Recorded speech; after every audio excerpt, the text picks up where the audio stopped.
Meet Amelia, actress, model, DJ, artist, and a client that I have had the privilege of working with. We sat down to talk about her journey with chronic pain and the changes that she's experienced along the way. And fair warning, the audio and video quality are not great. This was filmed before I had a proper mic or lighting or really had any clue of what I was doing. My interviewing skills are amateur at best. But thankfully, Amelia, being the consummate professional that she is, completely made up for my lack of skills, and we ended up having a really interesting and amazing conversation. So let's dive in. Can you tell us a little bit about what brought you in to Mind and Muscle Rescue in the first place? What were you dealing with? So when I was 12, I had teeth taken out before they put braces in, which totally changed the occlusion and bite of my jaw and the way that I grew, from taking someone's teeth out at 12, shoving braces on them, and then as the face and the jaw grows, it didn't grow right, and I always had a bit of a wonky smile, and I always had a bit of a small chin, and it bothered me aesthetically, but I didn't start getting excruciating pain until I was about 18. It started with daily migraines, and that progressed and got worse and worse and worse all through my 20s, all the way up to being 30, and I was just pretty incapacitated. It got so bad, with my jaw pain, I could hardly eat. I couldn't bite into anything, I couldn't chew a steak, I couldn't bite into an apple. But the worst thing of all was what it did to me socially. I couldn't spend time with people because talking to people was agony. I was so tight, and everything around my neck and my jaw, and having these excruciating migraines. I spent 5 minutes talking to someone, and I was exhausted and I was in so much pain. So I started to really become really reclusive and avoid going out and doing things and seeing people, because I was like, I can't physically handle it. I'm going to be in too much pain.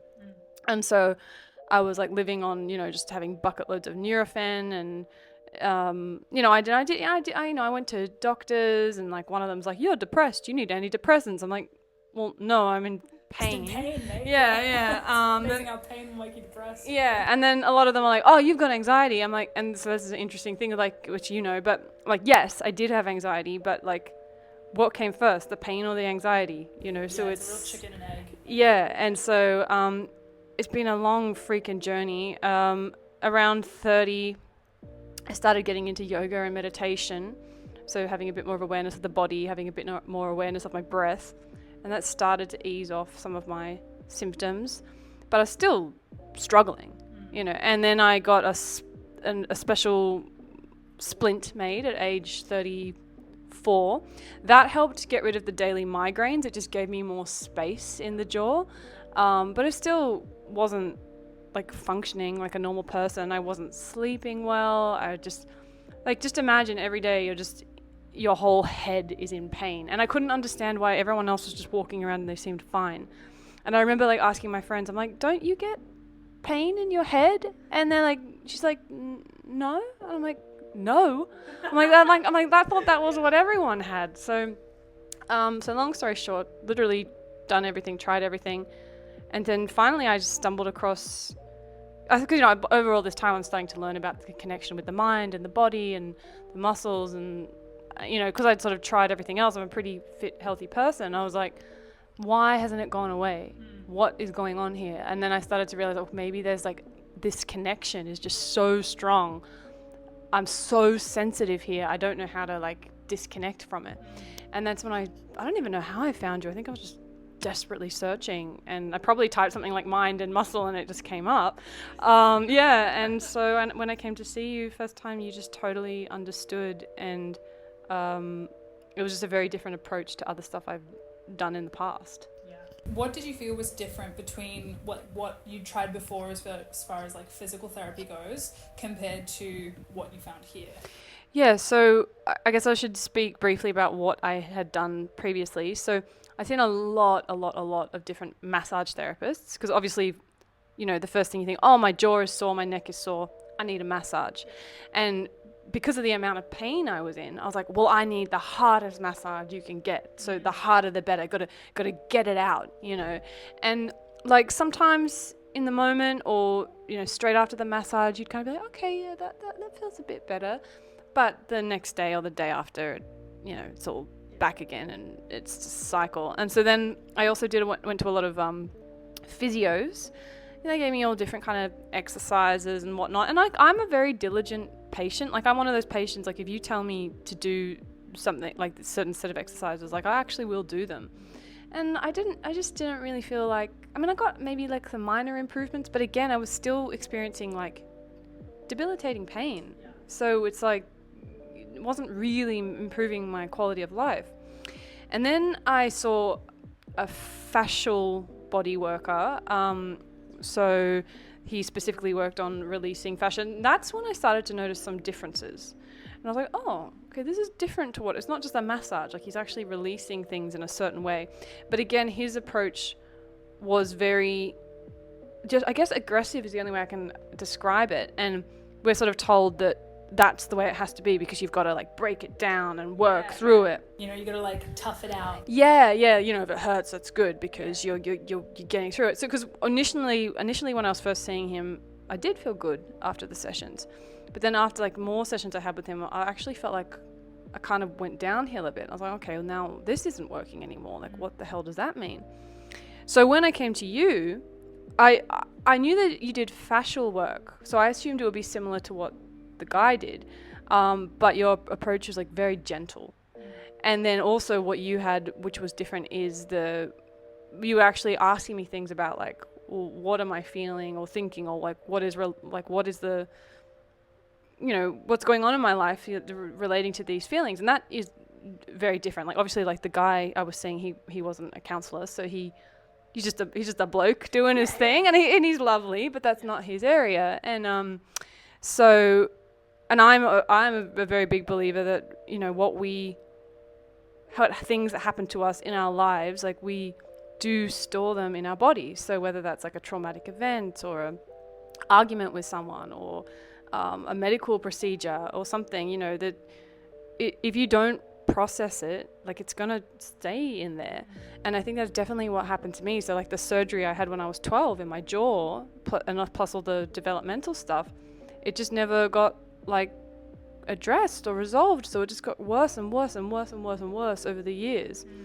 If I can, sorry, just interject. One thing that I noticed like almost straight away when you first came to the clinic was I could tell that you had been told by many people like how broken you were and how many things were wrong, and like straight away I could like just the words like misalignment and broken or damaged or, you know, out of whatever, you know, all of those words. I could tell that you had just been sort of like they'd been swirling in your mind for like a decade, definitely, or more.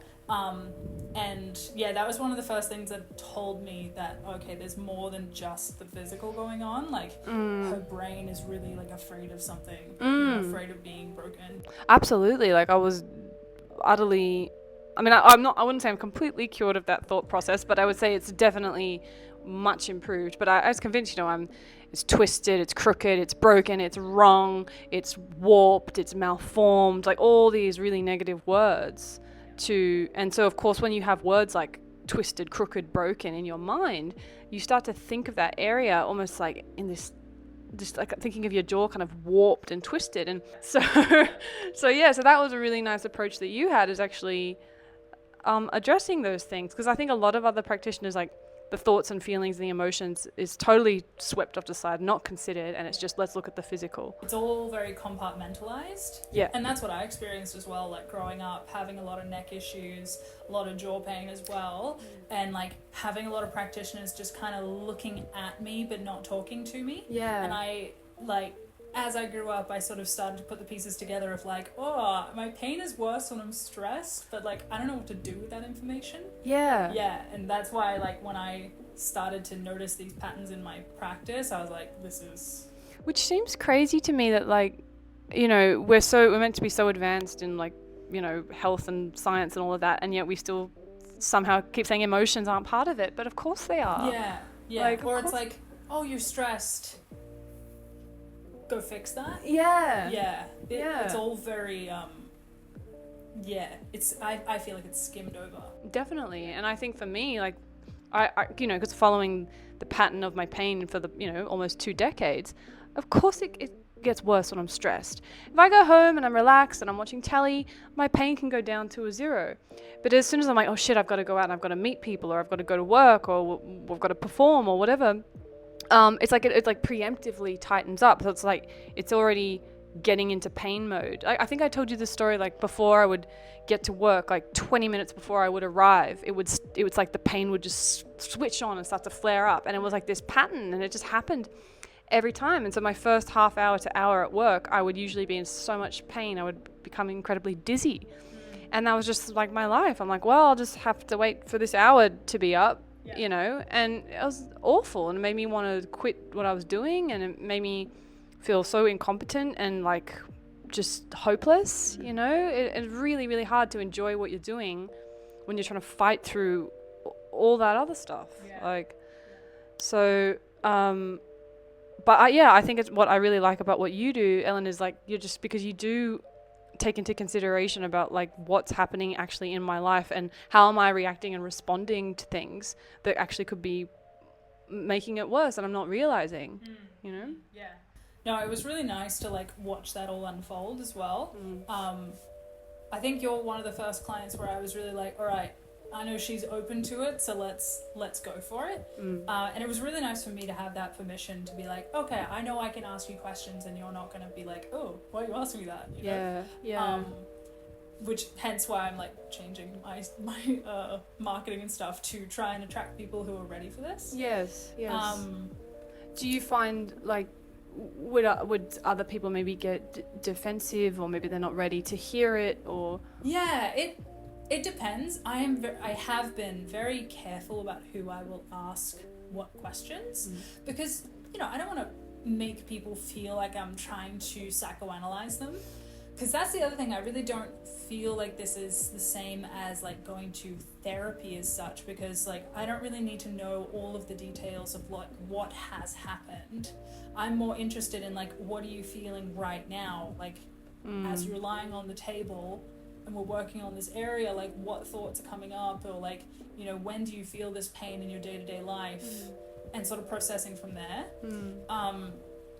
So yeah, but no, there's definitely been instances where I'll try and sort of just sneak a little question in, and I can tell like when clients are just like, nope, I am here for a massage and that's it, and I'm like, great, that's awesome, like that's totally fine. But for the clients who are ready for it, I love doing this kind of work, because it's so much more impactful. I feel like had we not done that, you would still be coming in weekly. Definitely. I haven't seen her in ages. And I'm doing really good. That's when I know I'm doing my job well, is when my clients exactly.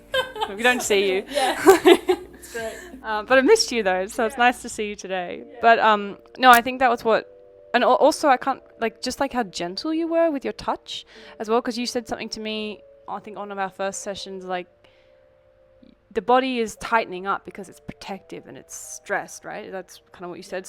So to actually make it feel safe and relaxed again, like you need to touch it like in a way that feels safe and relaxed. So if I'm going to these massages and they're massaging the frick out of me, and when like someone goes really hard on a massage and you're like, oh, okay, I'll just bear it, like that's actually technically making it worse. It's just adding more stress, but then you're trying to be relaxed. So it's like the body's just like, what do you want? So that was really nice for me. And actually then even when you would, because I have a lot of, as a lot of people do, with tightness in the hip flexors, and when you were doing like the first few times I came and you did stuff on my hip flexors, like I could feel how reactive they were. Like I was like, whoa, Ellen, I don't know, like that's a bit much. And you're like, that's fine, like we'll just go a bit softer. And then I think maybe like the 4th or 5th time, like I realized like you were just like massaging like normal, and I was like, oh, like I'm not reacting to it. And that was cool. And that's the nice thing, is that like, we might need to use really gentle pressure like the first or second session, but then, as like the body becomes less defensive, that's when you can get in with a bit more of that satisfying pressure and like do a more like traditional looking massage. But it is kind of like, layers. There's layers to it, and you don't want to just like cut through all the layers. You want to melt those layers off first. I think that's like, I can totally relate to what you say about being defensive, because I remember I used to see this other physio, And the first time he went to go do something on my hip flexors, it was like really aggressive. He just like kind of jammed his thumb in there, and I was like, whoa. And then he sort of made a joke. He's like, oh, what's wrong? Why are you reacting? You know? And I'm like, oh, well, it's really tight. It's, you know, it's uncomfortable. And so that probably, you know, makes it worse. It's like wants to be more protective. Yeah, like, totally. And I can see this happening. I've been really conscious of this, but only because of my own history of like just becoming a little nonchalant with other people's bodies.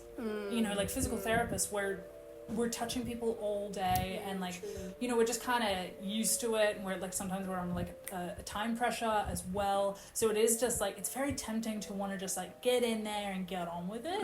But I have like experienced this enough times that I'm just like, the slower you go, the quicker it goes. You know, it's like just that tiny bit of gentleness at the beginning. It's like training a puppy, you know, like you get it to trust you, and then it will do whatever you want it to. It's, yeah. With your permission, I want to go into the details of a couple of things that we did during our sessions. Yeah, that's fine. So one of the first things that I felt was quite powerful was when we did talk about, like, when do you feel this tightness and tiredness and pressure in day-to-day life, and you brought up the example of like when you're at work functions and like having to talk to people. And I can't remember what questions I asked you, but I remember you sort of repeatedly saying something along the lines of like, and I want them to have a good experience. I want them to know I'm listening. I want them to feel good. And I was just like, that feels like a lot of pressure.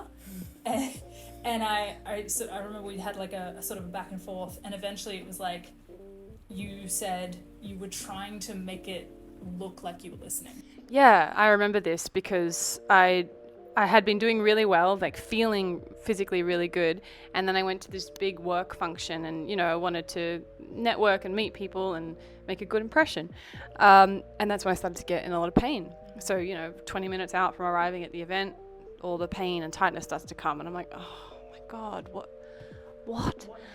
Yeah, and then you get into the event, and I'm standing and I'm talking to people, and it started to get really bad. The only way I can describe it is like, imagine you've got like shrink wrap over your head, and it starts to just shrink even more, and then you're just like, and so that I'm there, I'm trying to talk to people and be engaged and bright and listening, and yeah, that takes a lot of energy.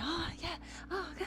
And I realized, like, you made me realize, I'm like, oh my God, I'm putting so much energy into trying to appear like I'm listening. Why don't I just stand there and listen? Because I was really worried that if I didn't nod or smile or, I don't know, all the things we're told to do to look like we're listening, that they wouldn't think I was listening. And so you gave me some advice or like an exercise to try. You said, well, why don't next time you're, you know, in a conversation like that, talking to someone, why don't you just try to, you know, not feel like you have to do these extra things and just breathe and just listen. I was like, okay, all right, I'll give that a try. And it was hard the first time because I felt really guilty. Like I felt like, oh, they're not going to think I'm listening. But actually, they didn't even notice. Yeah. And then I felt like heaps better. And I've noticed I'm still doing that now. So I've sort of trained it into me now. Like I met some people the other night, and I was talking to a girl, and I actually had a moment where she was talking to me, and I just sort of observed myself, and I was like, oh, I'm just sitting here listening. Like, this is so easy. So that was nice. Yeah. I love that. And for me, like, that was one of the biggest examples of like, we can't just treat your body. Like, we could massage you until the cows come home, but that's not going to address like that huge chunk of time that you're recreating tension from this unnecessary stress that you're putting on yourself. And like, without asking those questions, without sort of bringing your awareness to it, we could never have broken. I didn't even know I was doing that, and I thought it was like actually very insightful of you to pick up on that, just based off me just telling you a story about it. So and yeah, it was pretty cool actually. I didn't realize how much I was doing that, you know? Yeah. And it's so often just bringing it to your awareness so that you can see the pattern play out, and then it just kind of breaks itself. You know, sometimes, you put a little bit of effort in just to like take a step back, observe yourself, like take a few deep breaths. But eventually it's like, oh, that's right, I don't need to do this. But I also think what I found from doing it is I actually think people feel more listened to when I'm just calmly watching with like eye contact. Sometimes like doing all the extra stuff, I felt like maybe it was too much. Yeah, totally. Totally. Yeah. I noticed that when I first started counseling, yeah. I would be like really tense, trying to be like, yes, and like trying to show my empathy rather than just having it. Being. Yeah. It's crazy. Yeah, it's really interesting. All right, so last thing. The other thing that I felt was really impactful, and this was actually one of our last sessions. I don't really think I've seen you that much since. No, I didn't think this thing so. Because it was quite big at the time. Yes. Was, we'd just finished a massage, and there wasn't too much talking in that session, I think. But I don't know why. I just, for some reason, I was just like, I feel like I need to say this thing, even though maybe it sounds a bit dumb. But we sat down in these chairs, and I was like, just so you know, I don't feel any crookedness. Your jaw isn't crooked. Yeah, that was nice. Yeah. And like, if you don't mind sharing. You can share. No, I cried. Yeah. A lot. Because it was like this weight that lifted off me, because I've had so many doctors and specialists and everything like just tell me all the time, your jaw's crooked, your jaw's crooked, your jaw's crooked. And so in my mind, I'm like envisioning, that. And just to like hear, and because I trust you and we built a rapport, and I trust your expertise, like just to hear you say that, I was like, oh my god, what a relief. Like, and it was like I could let that image of it go, because it's almost like you have an image in your mind of your skull and your jaw, and it's almost like it went back into place in my mind, kind of thing. And that was like very I don't know how to explain it, just like permission to let that idea go, kind of thing. And what's changed for you, like, since letting go of that image? Like, how do you feel your perception of yourself has changed? Or, like, how do you feel the sensations in your jaw and skull and neck? Like, has that changed? Yeah, I mean, look, I'm not like 100% cured or whatever, but I definitely don't feel like it's crooked anymore. I would say I feel like it's tight. Yeah. Which is a very different, like, less fearful. Yes. Yeah, because if you're imagining, like, that's like scary. Yes. And I find that that's a big part of like giving people permission to let go of the fear. Yes. Lets go a lot of like the baggage around the pain, and then you're just left with what's actually there. And I think also what it gave me, so knowing that, okay, I'm not completely stuffed up beyond belief, I'm not crooked, I'm not broken, I'm just a bit tight. And that means I just need to give it a little love and attention. Maybe I need to do some breathing exercises. Maybe it needs a gentle massage. Maybe I just need to have a rest. Like the sort of the things you were telling me about, like, I think we did another exercise where like I would just sit and you said, okay, just see like which way your head wants to move or whatever, things like that. And that really helped me, because another thing I also had an issue with was like, I always need to be upright. Yeah, and make sure that everyone knows that I'm listening.